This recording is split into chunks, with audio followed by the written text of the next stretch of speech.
कैसे हो बच्चों।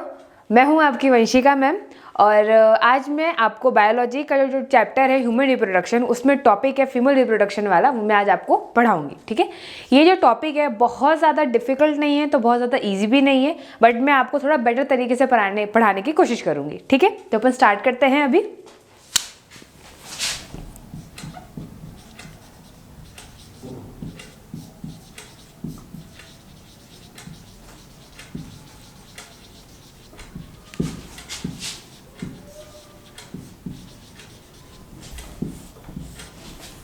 तो जो मैं आपको पढ़ाऊंगी उसका ये जो डायग्राम है ना, ये काफ़ी अच्छे से आता है। ठीक है, और ये काफ़ी मार्क्स का भी आता है, तो ज़रा आप इसको जो जिस तरीके से मैं पढ़ा रही हूँ, बना रही हूँ, तो आप भी ज़रा उसको देखने की पूरी कोशिश करना, आपको बेटर समझ में आएगा। ओके,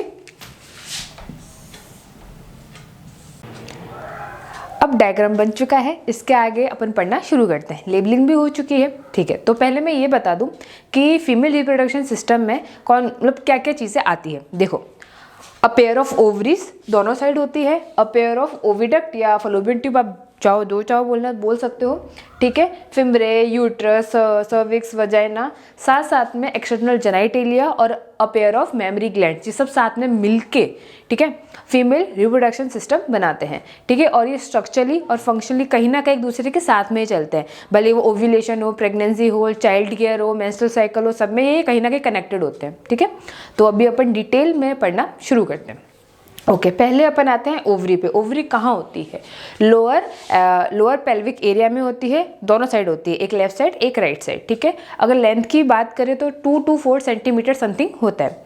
ओके, और जो ओवरीज होती है ना, ये अंदर से 2 पार्ट में डिवाइड होती है। जो बाहर वाला एरिया हो गया उसे अपन बोलते हैं, ये बाहर वाला एरिया उसे बोलते हैं अपन पेरिफेरल कॉर्टेक्स बोलते हैं। यहाँ पे मोस्टली जो गैमेट जो अपना ओवम है यहाँ पे वो मैच्योर होता है। ठीक है, और जो अंदर वाला एरिया जिसे अपन मेडुला बोलते हैं, यहाँ पे मोस्टली नसें या नर्व्स वगैरह होती है। और अब जो तुम्हारे सेकंड पैराग्राफ की फर्स्ट लाइन है उसमें ये लिखा हुआ है कि जो ओवरी है वो फीमेल प्राइमरी सेक्स ऑर्गन है। तो अपन ने ओवरी को ही क्यों बोला, अपने यूट्रस या फलोपियन ट्यूब को क्यों नहीं बोला? क्योंकि इसका रीज़न ये है, जहाँ पर तुम्हारा गैमेट बनता है उसी पार्ट को, उसी ऑर्गन को अपन फीमेल सेक्स ऑर्गन बोलते हैं। फीमेल में तो आगे अपने और ओवरी आ गया, और वही मेल में तुम्हारे आ जाता है टेस्टिस, क्योंकि टेस्टिस में ही तुम्हारे स्पर्म बन रहे होते हैं। ठीक है, अगला अपन शुरू करते हैं। ओवरी हो गया, ओवरी के बाद आता है अपना ओविडक्ट। ओविडक्ट के 3 पार्ट होते हैं, इन्फंडिबुलम, ये वाला एरिया हो गया इन्फंडिबुलम, एम्प्यूला और इस्थमस। ठीक है, और ये वाला जो एरिया है इसे बोलते हैं अपन फिम्ब्रे। फिम्ब्रे क्या काम करता है? ओव्यूलेशन के बाद जब ओवरी से ओवम निकल जाता है तो यहाँ पे ये फिम्ब्रे है, उसको कलेक्ट करने में हेल्प करता है। फिंगर लाइक प्रोजेक्शंस होते हैं जिसे अपन फिम्ब्रे बोलते हैं, जो कि ओवम को कलेक्ट करने के काम में आते हैं। कलेक्ट कर लिया फिर वो इनफंडिबुलम के वहाँ भेज देते हैं। ओके ओके, सो नेक्स्ट ये वाला जो है ये थोड़ा बहुत ज़्यादा वाइड नहीं होता है, थोड़ा पतला ही होता है, जिसे अपन इनफंडिबुलम कहते हैं। नेक्स्ट आ गया अपना एम्प्यूला। एम्प्यूला थोड़ा वाइडर पार्ट होता है in comparison to infundibulum. Okay, next जो लास्ट वाला है जो अपने यूट्रस के काफ़ी पास में होता है उसे अपन बोलते हैं इस्थमस।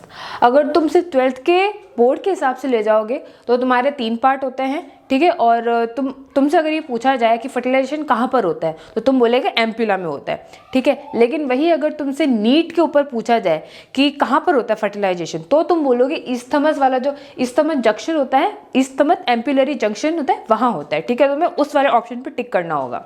ओके, नेक्स्ट आता है अपना यूट्रस।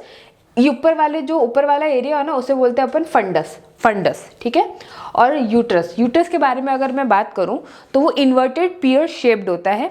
ठीक है, और इसके अंदर 3 लेयर होती है, 3 लेयर्स ऑफ टिश्यू होता है। फर्स्ट वाला जो लेयर होती है वो सबसे अंदर वाली लेयर होती है, उसे बोलते हैं अपन पेरीमेट्रियम।